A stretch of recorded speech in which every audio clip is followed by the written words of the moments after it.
Instagram error message status fail. So if you have this problem, this is the right video for you. Also subscribe and click that bell button icon on for more videos and updates like this.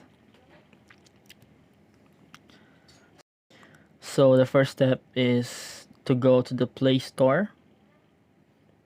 And of course, let us search Instagram and check for updates. So if you see any updates, just click on the updates button. But if not, you're good to go.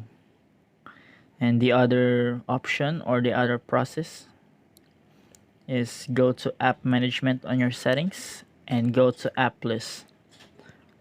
In the app list, we could see all of the apps that are available in your phone. So of course, for this, since we are going to work with Instagram, let us find Instagram.